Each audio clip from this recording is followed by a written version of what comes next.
utama dalam alur bisnis proses asuransi jiwa. Kebanyakan orang berpendapat bahwa seorang ahli matematika kurang diperlukan atau kurang cocok dengan kegiatan operasional pemasaran. Namun pendapat tersebut tidak berlaku di bisnis asuransi. Dengan perkembangan pasar, regulasi, dan persaingan mengharuskan perusahaan asuransi dapat melakukan penyesuaian dan menentukan mengenai harga dan produk yang cocok untuk para customer-nya secara cepat dan ada dilakukan segera. Begitu juga dengan perencanaan pemasaran yang lain, seperti proses segmentasi, targeting, strategi pemasaran, membutuhkan perhitungan-perhitungan yang harus mengacu kepada kegiatan bisnis yang menyelaraskan antara produksi dan biaya. Kontribusi ilmu statistika sebagai cabang sebenarnya sangat diperlukan dalam analisis pada setiap proses tersebut. Metode yang sederhana seperti deskripsi statistik dan sampai pemodelan yang bersifat deterministik dan stokastik memberikan kontribusi juga memberikan informasi untuk pengambilan keputusan termasuk proyeksi atas dampak atau pengaruh yang bakal terjadi. Beberapa literatur yang mendefinisikan secara tersendiri mengenai arti daripada segmentasi pasar. Namun demikian, semuanya tetap menekankan pada rupa proses atau kegiatan membagi-bagi pasar yang bersifat heterogen dalam segmen pasar yang bersifat homogen, di mana perusahaan akan memilih satu atau lebih segmen yang cocok sebagai target. Banyak perusahaan yang melakukan segmentasi pasar atas dasar beberapa variabel tersebut. Biasanya tahap pertama dari proses segmentasi adalah identifikasi segmen dan seorang analisis memiliki banyak kriteria pemilihan dalam konsep karakteristik pasar dan pilihan variabel yang digunakan. Hasil dari proses segmentasi adalah menetapkan kelompok segmen yang homogen dan heterogen dibandingkan kelompok segmen-segmen lainnya, dan samping itu perusahaan memiliki kemampuan dalam menjangkau segmen hingga memberikan nilai bagi segmen tersebut maupun perusahaan. Dengan kata lain, dengan menggunakan atau mensegmentasikan pasar seperti itu, dapat dikatakan bahwa secara umum perusahaan punya motivasi untuk mempertahankan dan meningkatkan tingkat penjualan. Bapak dan Ibu sekalian, setelah variabel yang sudah dipilih dan data terkumpul, maka dapat identifikasi segmen melalui proses statistik. Teknik segmentasi yang digunakan tergantung beberapa besar data, metrik atau non-metrik variabel, jenis dependensi atau interdependensi yang diamati. Beberapa teknik segmentasi melalui proses statistik namun digunakan adalah faktor analisis, cluster analisis, discriminant analisis, dan multi-correlation. Dalam perkembangannya, discriminant analisis mulai kurang digunakan karena meningkatnya tingkat kritik atas kondisi empiris. Metode baru yang meningkat penelitiannya adalah high-scale automatic rejection dengan C, logik dan log linear modeling, dan D misalnya menggunakan high-scale analysis dan tidak memasukkan ordinal atau nominal data ke dalam variabel tertentu. Analisis melalui D tidak hanya membantu dalam proses segmentasi, tapi segera melakukan estimasi atas ranking berdasarkan probabilitas dan beberapa pengukuran lainnya. Dengan dinamika perubahan yang terjadi di pasar, proses segmentasi adalah proses relatif kompleks dan cenderung tetap memberikan penyimpangan. Untuk mengurangi penyimpangan tersebut, proses validasi dan perbaruan data dilakukan baik pada tahapan proses segmentasi maupun hasilnya. Ulasan seputar segmentasi ini jelas memposisikan betapa keberadaan ilmu statistika sebagai cabang matematika berperan strategis dalam bisnis. Evaluasi segmen dan tahap berikutnya dari proses segmentasi adalah evaluasi segmen. Hal yang pertama diperlukan adalah berbagai kriteria yang digunakan dalam evaluasi. Dalam bisnis, biasanya hanya satu tujuan, yaitu tingkat profitabilitas. Segmen pasar dapat di-ranking menggunakan model pre-analisis atau GIK. Pendekatan lain dalam evaluasi segmen pasar adalah melakukan melakukan spatial model di mana persamaan dan perbedaan dipetakan. Representasi ini digunakan untuk melihat hubungan antara estimasi demand dalam forecasting model dengan tujuan menentukan alternatif positioning yang cocok untuk produk. Analisis ini juga dapat dikembangkan menggunakan hash analisis dan analisis korespondensi untuk memberikan kita pemetaan yang dinamakan compositional perceptual mapping yang sangat vital dalam memahami posisi produk dari sisi customer. Mengenai hal targeting, dengan analisis dan menunjukkan kepada proses segmentasi, maka perusahaan harus membuat strategi tertentu disesuaikan dengan karakteristik konsumen yang dipilih. Targeting juga membutuhkan beberapa potensial segmen yang dipilih dan kekuatan resource perusahaan dalam menjalankan strategi untuk menjangkau dan menangkan persaingan. Di sini peran pemetaan secara kuantitatif mengenai karakteristik potensi bisnis pasar dan kekuatan pesaing dapat diukur hingga tingkat risiko keberhasilan dapat diperkirakan. Formasi nilai efektivitas permodalan multiple regression bisa digunakan untuk mengukur potensi bisnis target. Banyak ahli dalam bisnis strategi berpendapat bahwa setelah dilakukan proses segmentasi dan targeting, perusahaan harus mengembangkan personal branding. Proses ini memang benar terjadi karena merupakan bagian yang tak terpisahkan dalam melakukan marketing secara rinci. Positioning bukanlah apa yang dilakukan customer dan produk, tapi adalah apa yang dipersepsikan customer. Hal ini penting dalam menetapkan strategi komunikasi yang efektif kepada customer atau target audiens. Efektivitas komunikasi dapat diukur dengan menggunakan metode brand perceptual mapping.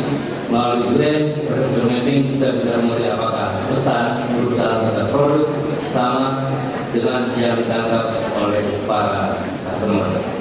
Deskripsi secara dan bisa tidak melakukan untuk perbedaan versi tersebut. Strategi marketing merupakan langkah berikut untuk penetapan segmentasi, targeting, dan positioning. Intinya, strategi ini adalah bagaimana memaksimalkan resources yang mencapai sasaran bisnis bagi perusahaan dan kompetitif dalam jangka panjang. Sasaran bisnis tentunya berkorelasi erat dengan peningkatan kinerja penjualan. Dalam sektor peningkatan penjualan di perusahaan asuransi, agen asuransi adalah faktor yang paling dominan dalam keberhasilan penjualan. Program bonus kepada agen yang mencapai targetnya merupakan salah satu alat untuk motivasi agen dalam meningkatkan kinerjanya. Keterbatasan alokasi biaya untuk bonus penjualan dalam struktur biaya dapat ditebas menjadi lebih menarik dengan probabilitas tingkat keberhasilan agen menjadi target. Metode perhitungan nilai ekspektasi yang memperhatikan berapa biaya bonus secara probabilitas mencapai target merupakan model sederhana dalam perancangan program bisnis. Pada prakteknya, keberhasilan mencapai sasaran tidak bisa semata-mata tertuju pada satu program. Strategi diferensiasi merupakan strategi yang paling banyak terbukti sukses dalam persaingan bisnis. Diferensiasi di sini tidak semata dalam konteks pemasaran saja, tapi keseluruhan organisasi dalam proses bisnis perusahaan meliputi struktur, sistem, sumber daya manusia, dan budayanya. Dalam hal ini, peran matematika diperlukan dalam mengkomunikasikan hasil tersebut. Bapak Ibu yang kami hormati, filosofi dari asuransi yaitu bahwa asuransi memberikan solusi atas suatu atau beberapa risiko terhadap atau aset. Kemudian menjawab beberapa pertanyaan, bagaimana menjawab kebutuhan tersebut? Bagaimana kita mampu untuk melakukan proteksi risiko ini? Alat apa yang harus kita persiapkan? Bagaimana meneliti kebutuhan dana tersebut? Dan pertanyaan dasar ini dengan sangat baik ternyata dapat dijawab, dimodelkan, dan dihitung dengan suatu disiplin ilmu yang luar biasa yang bernama aktuaria sebagai cabang ilmu matematika.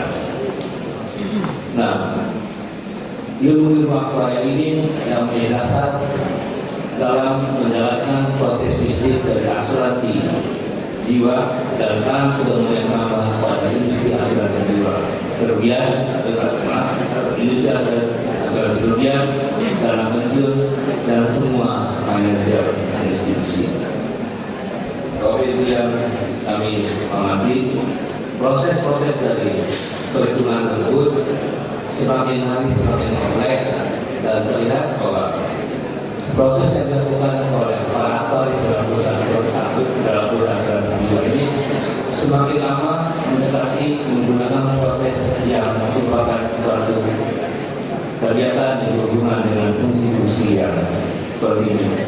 Sehingga makhluk yang belakangan tersebut memang begitu indahnya, sehingga mereka bisa melihat bahwa pembayaran klaim, kematian orang jadi kebakaran merupakan suatu fungsi yang penting, dan didapatkan suatu teori baru yang menggunakan yang kita sebut dynamic solvency testing atau DST.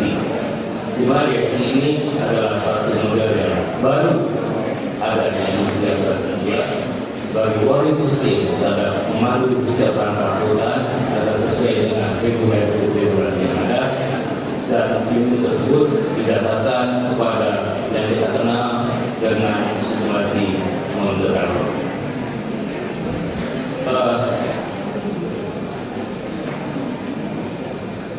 Bapak Ibu yang kami hormati, demikian banyak hal dalam industri asuransi di mana matematika dapat diaplikasikan. Harus diakui bahwa masih banyak penggunaan yang harus dilakukan. Meski demikian, sesuai dengan yang sudah dilakukan sebelumnya, bahwa peran matematika adalah pengaruh awal sejarah industri asuransi. Di industri asuransi sudah dapat dilihat dari eksplorasi lidah dan penggunaan matematika. Bagaimana hal-hal itu dalam pengertian matematika dapat mampu memberikan acuan yang presisi dan manageable untuk sebuah yang bersifat tidak pasti, berisiko, kompleks, dan strategis di masa depan seperti halnya asuransi. Melalui kesempatan ini, saya mengucapkan terima kasih atas kesempatan yang diberikan. Sebagai praktisi, saya berharap di lainnya seminar kita malam ini dapat menjadi perhubungan konstruktif memberikan kemajuan nyata bagi hubungan matematika, dan juga institusi lainnya yang berusaha berkaitan dengan industri yang menggunakan matematika dalam proses bisnisnya. Harapan tersebut yang tidak menambahkan peran para ahli matematika yang bergerak dalam bidang murni dari dalam masuk pada filosofinya, dan hal ini tidak mungkin saja dalam praktis yang menjelaskan dengan mereka murni ternyata sering ditemukan kemudian. Dan bisa kita bayangkan apabila tidak ada matematika di dunia ini, banyak hal yang tidak bisa terjawabkan dalam suatu proses. Demikian yang kami sampaikan. Terima kasih banyak atas perhatiannya. Mudah-mudahan sukses dalam seminar ini. Terima kasih banyak. Wassalamualaikum warahmatullahi wabarakatuh.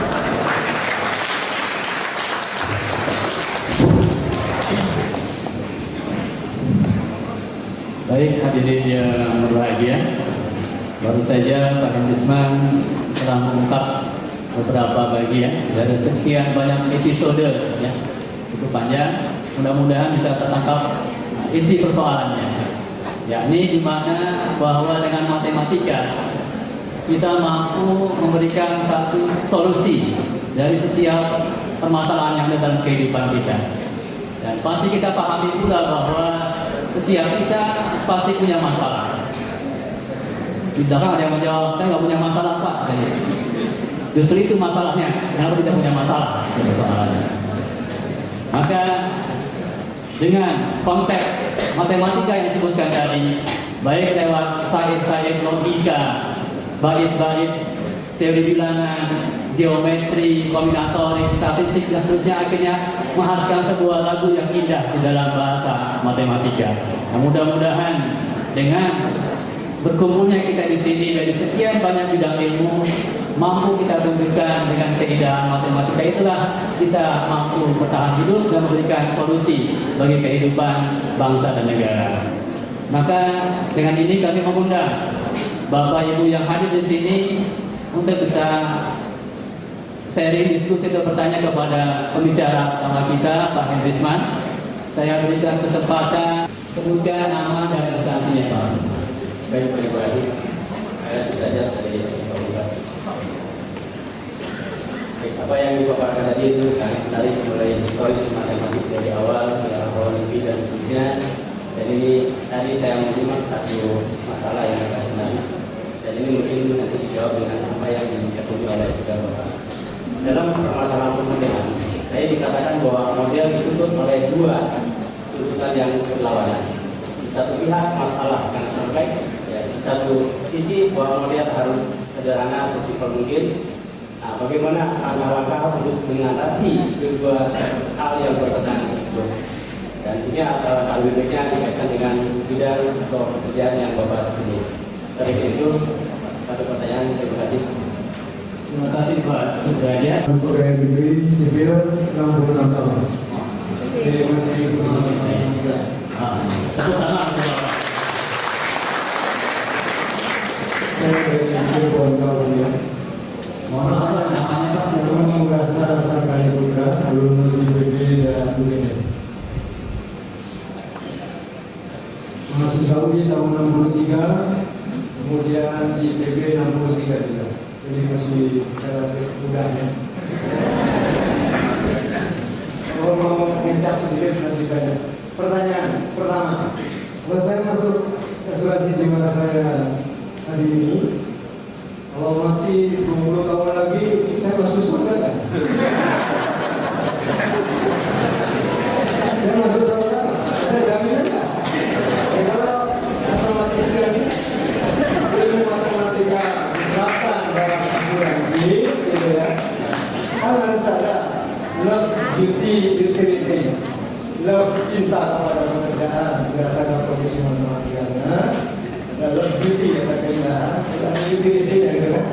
Utility-nya yang masukkan premi terus-menerus, kemudian hasilnya seperti apa pada akhir tahun, itu kan perlu diperhatikan juga. Yang masuk surga yang membayar premi apa direkturnya? Itu pertanyaannya. Kalau saya dengar ada asuransi syariah juga ya. Apa dua-duanya masuk surga, apa saya masuk surga, atau dua-duanya masuk neraka, repot juga ya. Ini harus ada penjelasan. Jadi kalau tidak bisa dijawab ini, Bapak Direktur Pemasarannya, Direktur Utama, saya usulkan kontrak dengan MIPA. Kasih 1 miliar untuk menyusun rumusan tertentu gitu ya. Yang kedua, saya usulkan ketika saya mempelajari asuransi, termasuk asuransi pertanian, background saya pertanian dari IPB dan ekonomi dari UGM, dan saya pelajari haji logik dari ICD. Saya usulkan nanti kalau ada kontrak dengan MIPA, misalnya saya usulkan ada pendekatan haji information regulation. Itu yang terbaru sehingga tahun 2000-an. Kalau itu belum, segera kasih uang kepada MIPA supaya mahasiswa yang muda ini tidak promor bayar perguruannya terlampau mahal. Itu yang harus diperhatikan oleh Direktur Utama, apalagi alumnus UI begitu ya. Nanti anak-anak saya bayarnya terlalu mahal, saya lebih baik anak-anak saya jadi petani aja sebelum sampul. Saya kira ini sedikit ada intermezzo supaya saya kenal lebih jauh UI. Dan saya akan mengundang ke sini.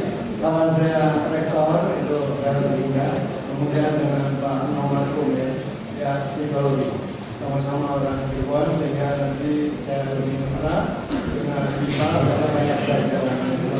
Baik, terima kasih. Kita jawab yang kedua. Apakah ada jaminan surga? Jadi memang kita asuransi itu sebenarnya luas ya. Ada asuransi kerugian itu hanya buat yang non jiwa, yang bukan kehidupan asuransi jiwa.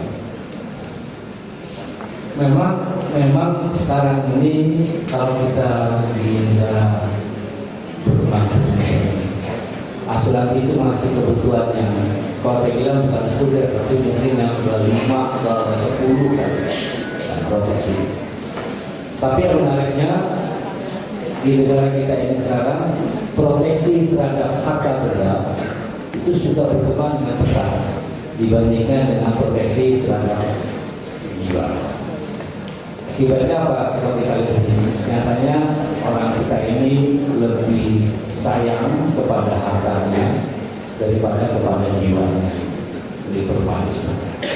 Nah, kalau Bapak bikin kontrak kepada asuransi jiwa saya sekarang ini, makasih Pak kalau bikin kontrak. Yang jelas, kami satu niatnya doa perusahaan asuransi itu bukannya mendoakan Bapak cepat mati. Kita malah mendoakan semoga Bapak umur panjang sehingga kami tidak bayar klaim.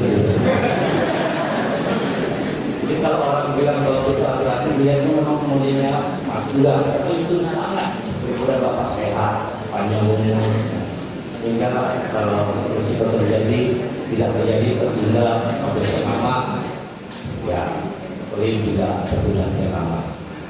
Jadi kalau dikaitkan dengan yang masalah surga, saya susah menjawabnya Pak. Memang sekarang industri ada industri asuransi syariah yang base kepada syariah atau kebetulan yang berkaitan dengan agama Islam. Industri sudah mulai berkembang di sini. Dan memang di dunia syariah ini sangat berkembang hanya di Malaysia. Dan saya juga heran di Arab pun tidak berkembang dengan pesat, tapi di Malaysia. Nah kita lebih dari Malaysia, tampaknya di sini akan berkembang juga. Apakah yang syariah masuk surga atau yang jiwa saya nggak masuk surga? Saya pun nggak bisa jawab itu. Tapi yang jelas kewajiban kami akan membayarkan klaim seperti yang diperjanjikan pada saat risiko terjadi. Jadi kalau Bapak bayar premi sekarang kontrak, bayar premi 20 tahun lagi, kalau produknya tersebut menyangkut asuransi kematian, dan apabila pandai minimal kita tanggung untuk meninggal 20 tahun lagi, yang akan menikmati sebenarnya bukan si tertanggung itu, tetapi para beneficiarinya. Jadi ya mungkin kata Bapak si tertanggung meninggalkan suatu buat beneficiarinya, mungkin sebagai amal ibadahnya yang bisa membawa dia lebih mudah ke surga. Jadi kira-kira Pak. Betul Pak, kalau Bapak tadi bikin kontrak, memang kami melihat bahwa industri asuransi khususnya jiwa dan kan boleh masuk umum itu yang paling dekat dengan aplikasi matematika. Seperti saya katakan tadi, proses bisnis kami itu 90% menggunakan matematika. Nah, memang kita itu sangat mengharapkan kerjasama dengan universitas dalam meningkatkan teori yang berhubungan dengan asuransi yang kita lebih kenal dengan namanya ilmu aktuariat. Nah, kita di Indonesia ini punya satu organisasi yang disebut Persatuan Aktuaris Indonesia. Itu memang satu proses yang tadi ditanyakan banyak gelarnya, ada gelar FSI, itu fellow, itu dari organisasi tersebut dan penelitian. Nah, organisasi tersebut juga bersama-sama dengan industri asuransi jiwa mulai mencoba masuk ke industri asuransi jiwa dan mulai masuk ke perguruan tinggi bekerjasama dengan beberapa MIPA matematik di seluruh Indonesia untuk satu memperbanyak jumlah aktuaris, karena jumlahnya saat ini baru 180 dan dibutuhkan oleh industri sekarang harus 800 orang.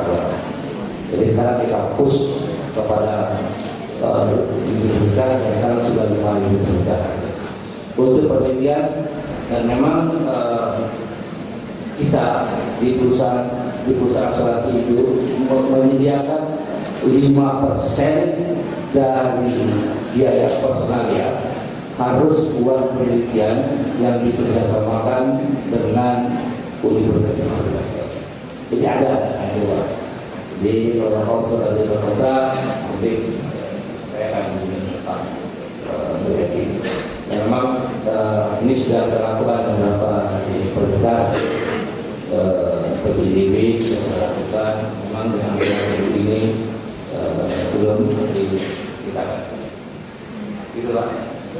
sedikit aja.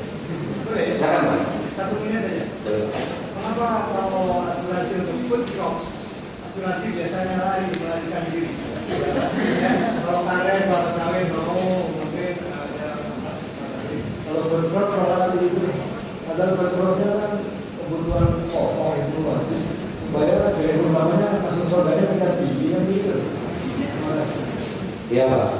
Jadi memang perusahaan asuransi itu sebenarnya kita mengcover risiko yang terjadi gitu.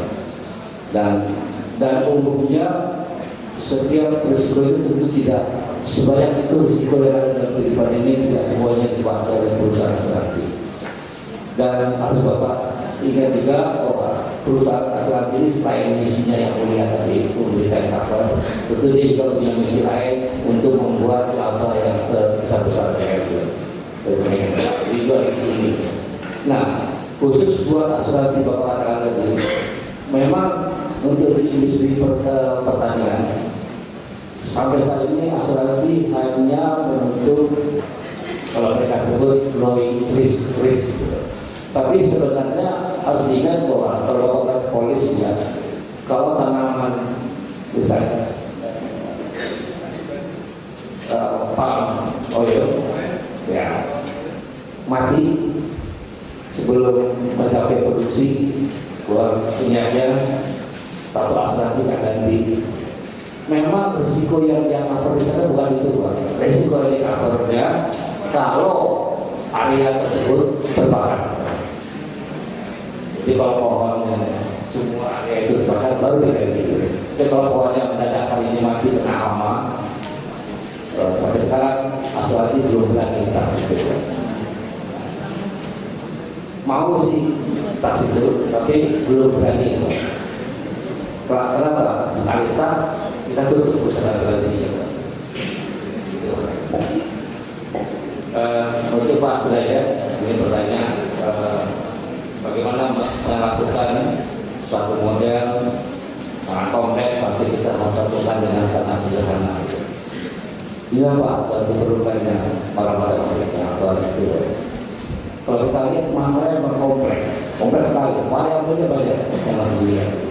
Membuat modelnya pun susah. Tapi perusahaan itu inginnya, para manajemen inginnya bahwa kami tahunya hasilnya pasca pilihan kami desain. Nah, para aktor yang mencoba menggabungkan ini bahwa dari permasalahan kompleks, dia lakukan permodelan, dia kalkulasikan dengan segala macam yang berkaitan dengan pengetahuan matematika, sehingga dia tampilkan pilihan-pilihan decision yang baik. Bagaimana mereka gabungkan? Ada banyak caranya.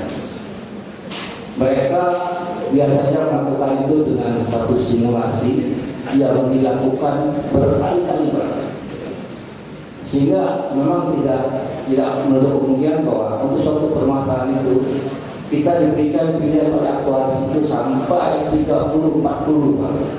Yang saya sering juga bertanya, loh, 40 ini bukan lebih saja gitu. Nah, dia running 1 kali, dia running 2 kali, ya ganti variabel, dia dilakukan terus simulasi tersebut sampai dia masih 40 pilihan gitu. Nah, kami hanya butuh 1 pilihan gitu. Nah, apa yang mereka lakukan setelah sampai 40 dia tes, dia segala macam kan, dia buat beberapa variabel dan pengaruhnya kecil, simulasi lagi dan simulasi lagi dan sampai finalnya nanti ada. Jadi memang yang namanya kita berkali-kali sebelum ada tadi berbuat untuk bantuan ini ya mereka merani terus berkali-kali sampai ini menurut pandangan mereka sudah mendekati kenyataan. Begitu Pak saya. Ya, baik Bapak Ibu hadirin yang berbahagia, demikianlah tadi jawaban dari 2 pertanyaan. Kalau masih ada yang kurang puas, nanti bisa langsung berdiskusi kepada Bapak Hendrisman di luar dari sesi ini. Untuk itu sudah kita simak sama-sama hal tentang bagaimana mengungkap keindahan matematik dari sisi aplikasi terapannya di dunia asuransi. Jadi mudah-mudahan di rencana kita paling tidak semua ingin berorientasi wujud dalam kehidupan ini adalah kesejahteraan masuk dalam surga. Bagaimana setiap amal-amal kita, semua kegiatan kita non-konvergen, jadi jangan divergen kepada hal yang tidak jelas. Demikianlah yang bisa kami bantu dalam ngobrol sekali ini, dan kita beri aplaus kepada Bapak Henry Isman.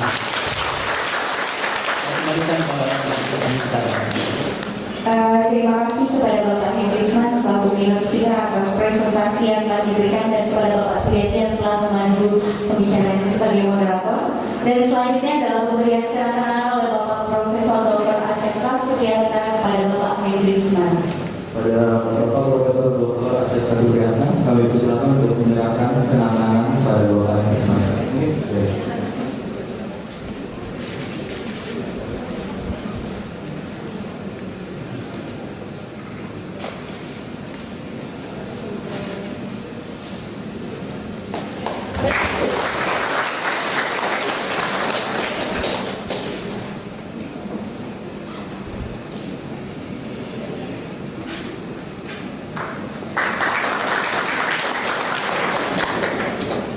Terima kasih kepada Bapak Henry Isman dan Bapak Profesor Asep, dan kami persilakan untuk kembali ke tempat.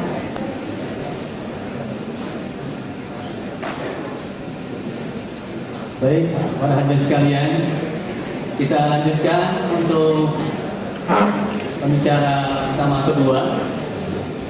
Tadi sudah disebutkan oleh MC, yaitu Bapak Aceh Setiawan Abdullah, Dr. MS MKom. Beliau lahir di Garut 17 Desember 1954. Pekerjaan staf dosen jurusan Matematika FMIPA Unpad. Riwayat pendidikan FMIPA Unpad untuk S1-nya tahun 1985. Kemudian pasca sarjana ITB dalam program studi teknik industri.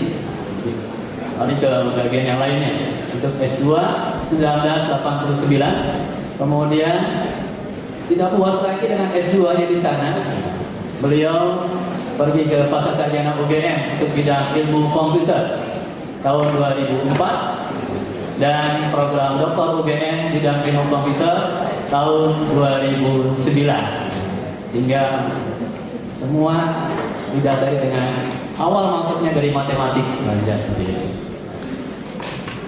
Riwayatnya cukup panjang lebar, bisa Bapak Ibu baca di buku panduan di bagian halaman belakang. Untuk itu kepada Bapak Aceh Setiawan Abdullah kami persilakan. Kita beri aplaus kepada beliau.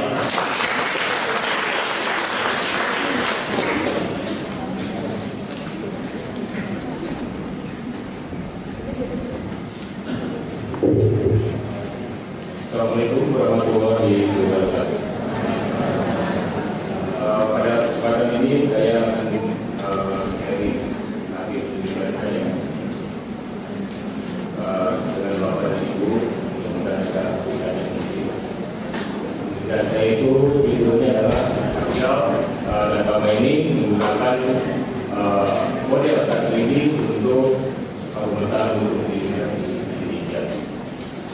Awalnya pada tahun 2003 kami di jurusan Matematika Unpad menggunakan kerjasama dengan Bank Dinas untuk melakukan survei dasar pendidikan nasional yang kami singkat STPL 2003. Nah, dari hasil survei ke seluruh pelosok Indonesia menghitung sekolah mulai dari TK sampai perguruan tinggi, maka terkumpul data yang cukup besar ternyata ya.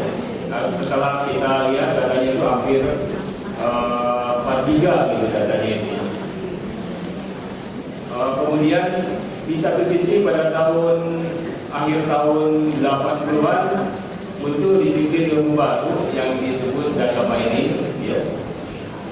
Di mana data mining ini merupakan gabungan dari berbagai disiplin ilmu matematik, statistik, manajemen, kemudian teknik informasi dan seterusnya. data mining ini adalah untuk memproses database yang besar untuk mendapatkan pola-pola yang menarik dari database tadi yang besar kasat mata tidak diketahui untuk mendapatkan suatu knowledge, suatu pengetahuan baru. Nah, latar belakangnya tadi dimulai dari survei, maka saya mencoba memanfaatkan proses data mining itu untuk memanfaatkan data hasil survei tadi. Jadi didapatkan database, kemudian terjadi akumulasi data, kemudian ada proses data mining tadi, kemudian dalam perjalanannya data mining ini berkembang menjadi spasial data mining. Jadi suatu proses data yang melibatkan unsur jarak di dalam perhitungannya, sehingga kita kenal spasial data mining. Bahkan di akhir-akhir muncul spasial temporal data mining yang lebih kompleks lagi. Jadi selain spasial juga tergantung dengan waktu. Jadi dikenal spasial temporal data mining. Pada penelitian ini model-model spasial yang saya gunakan diantaranya adalah model tadi spasial autoregresif dan perluasannya atau ekspansi SAT. Model SAT dan ekspansi SAT ini bisa menggambarkan satu fenomena ke dalam suatu peta seperti GIS misalnya ya. Kemudian bersifat modelnya itu perluasan yang model regresi, jadi modelnya itu kausal, satu variabel, independen, akan tetapi dia hanya bisa atau tidak bisa menggambarkan fenomena yang akan datang ke depannya. Sementara di satu sisi ada metode prediksi. Di metode prediksi itu bisa memprediksi satu kejadian yang akan datang berdasarkan kondisi-kondisi yang ada di sekitarnya berkaitan dengan spasial juga. Berdasarkan dua hal kelebihan dan kelemahan tadi, maka saya mengembangkan model baru, menggabungkan model tadi menjadi model yang dikenal statistik. Ya, jadi keaslian penelitiannya adalah pengembangan model statistiknya. Kemudian yang kedua, saya mengembangkannya di dalam membangun perangkat lunak aplikasi dari statistik tadi. Tentu saja tujuannya itu pertama adalah mengkaji dan menerapkan SDM di spasial data mining di sini untuk pemetaan untuk pendidikan Indonesia mulai pemeriksaan dan tambahan yang berkeluarnya nanti di Deporan. Kemudian yang kedua model ekspansi SAT. Kemudian yang ketiga adalah mengembangkan dan menerapkan model spasial data mining melalui model strategi, yaitu untuk memodelkan di lokasi yang tidak tersampel. Jadi misalnya waktu itu kebetulan provinsi Aceh itu dalam posisi tidak memungkinkan untuk disurvei. Kita bisa memprediksi untuk pendidikan di Aceh itu seperti apa berdasarkan kondisi di sekitarnya. Mungkin dilihat maupun dari Sumatera Utara dengan Sumatera Barat, gitu ya. Kira-kira begitu. Kemudian yang terakhir adalah yang keempat, mengembangkan perangkat lunak spasial data mining yang nanti bisa membantu proses pendidikannya. Yang keempat penelitiannya saya diharapkan memberikan model yang sesuai untuk berbagai lokasi ya, lokasi dari pendidikan tadi, kemudian memberikan kontribusi dalam pengembangan kebijakan. Dan batasan masalahnya, database yang digunakan tadi hanya hasil survei. Kemudian data eksternalnya adalah berupa koordinat kecamatan. Tujuannya nanti untuk memetakan kecamatan-kecamatan tadi, nilai-nilai spasial dan non spasial tadi dalam peta. Kemudian Unit analisis kecilnya adalah rata-rata untuk pendidikan di kecamatan. Jadi yang kita unit analisis kecil itu merupakan rata-rata mutu pendidikan di SD dalam satu kecamatan tertentu, gitu ya. Kemudian ditambah data eksternal adalah koordinatnya sendiri. Kemudian protein dilakukan di Jawa Barat, kemudian juga di provinsi di Indonesia. Kemudian untuk ekspansinya untuk titik pusat, yang dimaksud titik pusat di sini adalah titik pusat pemerintahan atau kabupaten kota untuk kabupaten kota atau ibu kota provinsi untuk provinsi. Ya, pada pendidikan ini saya mencoba memanfaatkan menggabungkan proses dari data mining dari Uncamber, kemudian dari KAN dan seterusnya. Secara umum dari proses data mining ini terdiri dari 3 tahap: pre-processing, data miningnya sendiri, kemudian post-processing. Di mana pada pre-processing itu dimulai dari tadi menelusuri database SDM, kemudian melakukan cleaning data. Tentu saja pada saat survei itu tidak semua data itu baik, tentu saja perlu di cleaning, tidak semua data lengkap dan seterusnya. Kemudian seleksi diperoleh hasil cleaning, ya. Kemudian dilakukan transformasi. Transformasi ini adalah transformasi data dari data individual menjadi data indikator. Jadi misalnya kalau ruangan ada ruang baik, ruang rusak ringan, ruang rusak berat. Nanti kita akan memunculkan rasio ruang baik terhadap ruang. Ya, jadi yang ukuran-ukuran yang akan digunakan seperti itu. Kemudian melakukan seleksi indikator menggunakan analisis faktor dan analisis set. Jadi dari banyak variabel nanti bisa dirinciannya akan bagaimana menentukannya sehingga diperoleh yang paling sederhana. Ya, setelah diperoleh data hasil processing, kemudian baru kita melakukan perhitungan model tadi, model SAR, model ekspansi SAR, dan model sensitivity. Kemudian nanti hasilnya dianalisis, diinterpretasi untuk menghasilkan suatu pola yang menarik sehingga menghasilkan suatu model. Ya, itu proses processing. Oke. Kemudian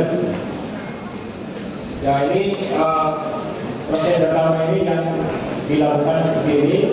Jadi berbentuk form kita scan, standarisasi, kemudian diseleksi, ini transformasi, integrasi, menggabungkan data non spasial dan spasial, kemudian data mining sendiri, pengembangan aplikasi dan integrasi dengan hasil dan menghasilkan. Ya, kita mulai dari database hasil survei 2003. Lalu kita lihat dari ukurannya tadi hampir 4 GB. Kemudian ini dia struktur, ini dari struktur SD, SMP, SMA. Kemudian dimensinya tinggi, ada variabelnya cukup banyak. Jumlah rekodnya ada 203.590 rekod. Kemudian variabelnya ada 560 variabel. Kemudian datanya heterogen dan kompleks, mengingat melibatkan data spasial dan non spasial. Kemudian datanya terdistribusi dan dianalisis dengan non-tradisional analisis. Ini adalah cara-cara data kita bisa melakukan proses data mining apabila memilih cara-cara klinik. Dan kemudian di sampingnya itu ada rincian dari data hasil survei kurang lebih 4 GB, ya, 3,91 GB. Oke. Nah, ini cleaning data. Cleaning itu dari indikasi, kemudian dari data tidak lengkap, dari data yang tidak konsisten, dan dari kesalahan pembedaan. Jadi kalau kita membangun database yang baik, ya biasanya harus melakukan proses cleaning yang tadi. Kemudian seleksi data, misalnya tidak semua data kita gunakan sebetulnya kalau tadi, tapi dari meneliti, saya hanya meneliti di SD, SMP dan SMA saja. Dan menggunakan query untuk membentuk variabel indikator tadi. Ya, ini rinciannya. Tetapi SD 22 variabel setelah difaktorkan menjadi 21, SMA misalnya 21 variabel menjadi 20. Kemudian setelah kita share-kan, maka menjadi SD 14 indikator, SMP 18 sama 14. Setelah difaktorkan ya, setelah di-share-kan, maka SD tinggal 7 indikator, kemudian SMP 16 indikator, SMA 14 indikator. 7, 10, dan 13. Nah ini yang kemudian kita olah dasarnya menggunakan model keterlibatan dan set pendidikan. Ya, kemudian dilakukan suatu penggabungan antara data spasial dan non spasial. Jadi di sini ada menghubungkan kecamatan-kecamatan pada peta spasial dengan data kecamatan di survei dasar pendidikan nasional 2003. Kemudian dari yang tidak tetap dihilangkan, tidak terjadi yang putih-putih itu yang tidak tersurvei. Kemudian digabungkan, maka hasilnya adalah dapat dilihat pada tabel di bawah itu ya. Jadi yang ada poligon, ada poligon kecamatan, nama kecamatan, kemudian tadi indikatornya tadi yang 7, di mana yang ketujuhnya adalah titik koordinat. Ya. Jadi hasil data bersih, data yang sudah bersih baru diolah menggunakan tadi ya software yang akan kita kembangkan. Ya, jadi sebelum data bersih, kalau inputnya tidak baik, maka datanya juga tidak akan baik. Jadi dalam data milik intinya adalah pada data bersih ini. Kemudian berikutnya adalah model kategorinya tadi. Ya. Di sini ada data mining, banyak orang data mining. Pelajari, kemudian proses spasial dipelajari, kita nanti menghasilkan spasial data mining, tadi model pausa dan model prediksi dan model restriksi, maka dikembangkan menjadi model ini. Ya. Ya, spesial pausa itu digambarkan seperti ini, dia sedang mempunyai prediksi lot seperti ini, mana itu. Kemudian berikutnya, nah ini relasi moral digambarkan di modelnya seperti ini. Kemudian model ekspansi sah, jadi dari sah itu ditambah unsur jarak yang ada D-nya gitu ya. D untuk menggambarkan di jarak satu observasi dari pusat penelitian. Kemudian ini metodologinya, ini tidak metodologinya. Kemudian nah ini yang digunakan adalah koordinat ini antara dua lokasi. Bobot tingginya adalah dikeluarkan seperti itu, D1, D2 dan seterusnya. Terus, kemudian satu ini, jadi untuk menentukan model di lokasi yang tidak tersampel. Dengan syarat diketahui model ekspansi sah dua lokasi di sekitar lokasi tersebut. Yang di antara di sini mungkin tidak persis berbentuk dari sudut, bisa saja berbentuk bermain atau berbentuk ring gitu ya. Kemudian nah ini model silvariogram, ini sebenarnya dua lokasi ini. Kemudian taksiran kalau kita melakukan bisa digunakan sebagai input dari metode ini. Ya. Jadi tahapannya, seperti tadi tahapan untuk melakukan proses strategi ini. Ya, terus. Ya, karena data mining ini kan definisinya adalah proses untuk mengekstrak pengetahuan dari data yang besar sehingga melakukan pola-pola yang menarik baik secara otomatis maupun otomatis. Jadi definisi itu menunjukkan bahwa kita itu harus bikin program untuk mempercepat mengotomatisasi proses tadi ya. Ya, maka program dilakukan dengan analisis desain dan implementasi. Analisisnya seperti ini, tabel. Ini desain sebenarnya ya di ilmu komputer dan kategori diagram, desain terbit, strategi dan implementasi. Nah ini siapkan tabelnya, tabel SD, SMP, SMA, kemudian kode kecamatan, kode kabupaten, kode provinsi dan koordinat. Terus, nah ini diagram konteks, saya kira urusan terus. Kemudian berikutnya ini diagram satunya, kemudian berikutnya ini desain terbit, ini program nanti kira-kira digunakan seperti ini. Pertama mencari pemilihan data ya, apakah levelnya kabupaten atau provinsi, kemudian pilih jenjang SD, SMP, SMA, baru nanti pilih modelnya itu bisa atau saya pilih SD, SMP, SMA ya misalnya, kemudian baru dibandingkan hasilnya. Nah nanti ukuran model bisa digunakan atau sesuai atau tidak bisa dilihat dari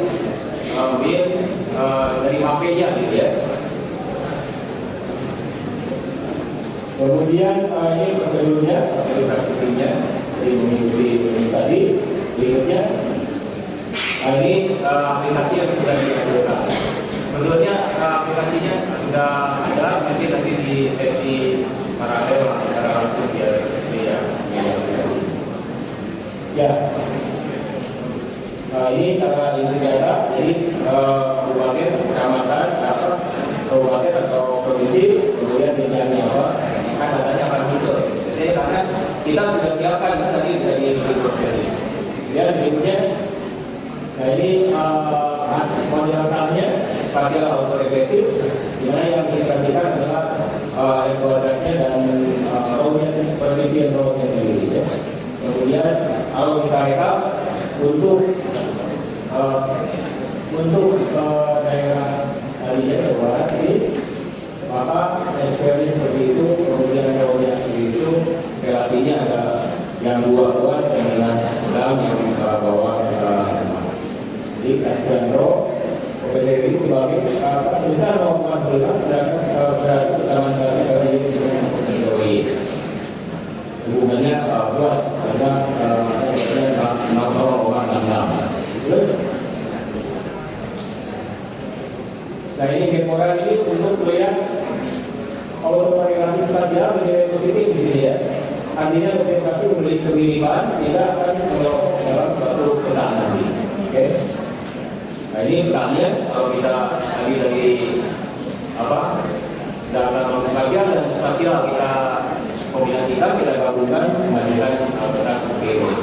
Ya ini misalnya ya, orang untuk rasio siswa baru umur 7 tahun. Nah ini ada kuadran yang digunakan itu kuadran 1 dan 3, tapi itu berupa titik-titik yang ketiga itu yang depan itu rendah-rendah. Ya, arti yang ketiga itu rendah-rendah. Ya ini artinya apa? Jadi kalau kita lihat interpretasikan bahwa di Jawa Barat bagian selatan rasio siswa umur 7 tahun terhadap siswa baru itu tinggi. Jadi artinya kebiasaan menyekolahkan anaknya itu biasanya cukup ke atas gitu, di Jawa Barat itu. Ini bisa dilaporkan dengan ini menggambarkan data yang dikumpulkan terhadap perputaran seperti ini. Jadi artinya yang masih perlu ditingkatkan pembinaan pendidikannya. Ya, nah ini rekapnya. Kalau kita rekap gambar-gambar tadi kan baru satu rasio saja. Ini ada satu indikator, ada 6 indikator. Berdasarkan ini proses baik. Jadi pengertian baik di sini itu berarti yang tinggi ya, yang CP itu. Menunjukkan yang tinggi, maka rasio siswa terhadap total itu sudah tinggi. Kemudian rasio ruang baik terhadap ruang juga 50%. Kemudian total uang juga 50%. Berdasarkan lokasi, maka Maka yang sudah baik itu adalah Jabar Utara dan Jabar Timur. Sedangkan yang perlu pembinaan dari kelas pembinaan adalah Jabar Selatan dan Jabar Utara. Jadi dari dieksporkan ke ini dari kelas seperti itu.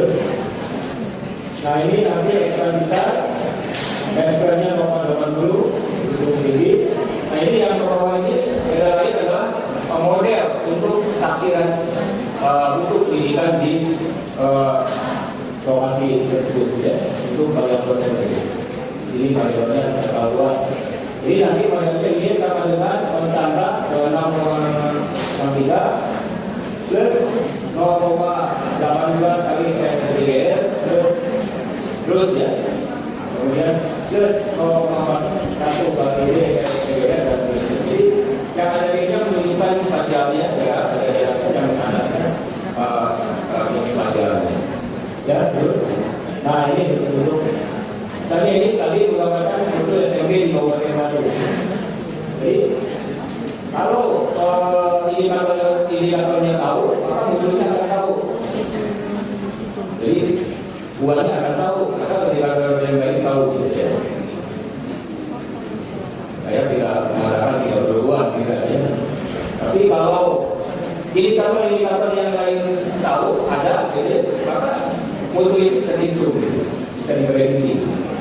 Terus, nah ini grafik hasil ekspansivitas. Grafik ini menunjukkan kira-kira berarti seperti ini. Semakin jauh dari pusat pemerintahan, pengaruh rasio siswa, rasio ruang bayi terhadap keuangan itu semakin kecil terhadap mutu pendidikan, gitu ya. Jadi semakin jauh dari pusat pemerintahan, ya kalau kabupaten ya itu kabupaten, kalau provinsi juga provinsi, maka indikator rasio ruang bayi terhadap keuangan itu makin kecil pengaruhnya terhadap mutu pendidikan. Tidak selamanya dalam ini itu dari ini bisa dilihat di rekamnya, ya. Nah ini rekamnya, ya. Jadi grafik turun naik, ya. Jadi saya itu menandakan grafik turun, sedangkan yang itu menandakan grafik naik. Kalau kita lihat dari sisi lokasi, maka untuk Kabupaten Garut, Kabupaten Kuningan, Kabupaten Indramayu, dan Kabupaten Purwakarta serta Kabupaten Bekasi, kebijakan pemerintah itu untuk meningkatkan mutu pendidikan sebaiknya dimulai dari kecamatan-kecamatan yang lokasinya dekat dengan pusat pemerintahan, gitu ya. Sedangkan yang kecil, gitu ya, yang terjadi yang 40%, 40% atau yang 20%, memperbaiki mutu pendidikannya itu dimulai dengan jauh, gitu ya. Jadi ternyata beda karena prinsip kabupaten itu masing-masing kabupaten ternyata berbeda-beda. Ya, terus. Nah ini hasil strategi yang mencoba mengumpamakan kita punya mutu di Kabupaten Bandung dan Kabupaten Bogor, ya. Ya kita akan memprediksi Kabupaten Sukabumi, Kabupaten Cianjur, ya, kemudian Kabupaten Garut yang dekat-dekat di sekitar, Kabupaten Bekasi dan seterusnya. Dan di sini ada beberapa kabupaten ini, Sukabumi, Cianjur, Garut, Sumedang, Bandung dan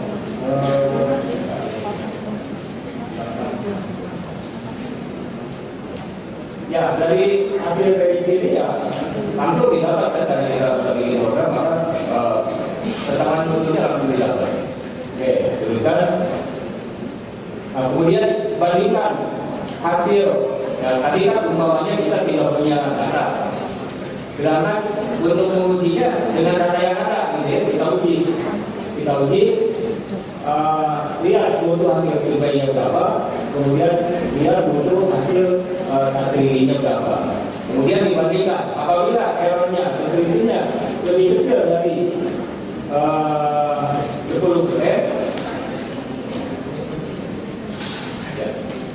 apabila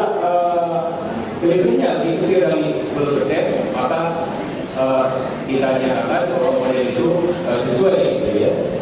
Sedangkan model lebih besar dari 10% tidak sesuai. Terus, nah ini ya, kalau ini galon sudah otomatis seperti ini. Ternyata untuk SD model tertinggi itu makanya itu mean average percentage errornya itu adalah 8%. Untuk SMP juga 7%, sedangkan untuk SMA 52%. Jadi model itu hanya cocok untuk SD dan SMP itu ya. Kemudian tulisan AC tidak sesuai, kita coba prediksi tentunya. Kemudian nah ini ternyata kita lihat AC itu strateginya kita hitung dan ternyata cukup bagus juga, cukup ya. Terus ternyata untuk SD adalah 8,4%, untuk SMP 14%, untuk SMA. Ini model yang hanya cocok untuk SD. Berikutnya, nah ini Sulawesi Barat juga sama, tulisan, nah ini cocok untuk SD dan SMP, ini tergantung daerah. Berikutnya, terus, ya ini untuk kebetulan 15 provinsi, ini bisa dikembangkan ke 18 provinsi ya. 18 provinsi di Indonesia dengan catatan dipilih dari 2 provinsi yang diketahui. Kemudian tulisan, nah ini makanya itu untuk SD 0,8, untuk SMP 0,08, dan untuk SMA 0,27. Jadi model itu cocok untuk sesuai untuk SMA. Ya, terus, nah ini error untuk SMP di Jawa mengingat asumsi bahwa dari asumsi normalnya di ya, kesimpulan variabel yang mengalami untuk memberikan hasil sebenarnya yang itu melalui proses baca ini mengingat misalnya data yang terlibat lokasi, yaitu variabel yang mengenai faktor dan set. Kemudian untuk mengalami SDM adalah pemeriksaan kelanjutan deteksi dan prediksi untuk diberikan kilometer sampel, sedangkan saat ini untuk jam tidak sampel. Sampai ada sisa sebagai itu bisa untuk mengatur yang sisa kilometer sampel. Isian model menggunakan sisa ini melalui game makai tadi ya, Asisten penentuan lokasi dan memberikan indikator, peningkatan memberikan indikator yang berikut. Asisten penentuan indikator dan untuk pendidikan juga, peningkatan untuk pendidikan dimulai dari indikator ini. Asisten penentuan lokasi untuk pendidikan di Jawa Barat, peningkatan untuk pendidikan dari pusat pemerintahan, untuk baru kembali lokasi dari sebagai memperkirakan kemarin dan jalan datang dari bawahnya dengan sesuai. Jadi ekspansikan ini untuk pendidikan berdasarkan indikatornya. Bagaimana yang apakah ruangannya dulu perbaiki itu atau gurunya dulu atau siswanya dulu? Ini gitu. Tapi review untuk pendidikan secara umum ya hanya berlaku untuk SD dan SMP. Kemudian pengembangan peraturan peraturan PSDM menggunakan pendidikan dengan yang menyebut tadi pemilihan, kemudian pilih model dan pembagian. Nah, aplikasinya sudah ada, tapi mungkin di sesi para saja.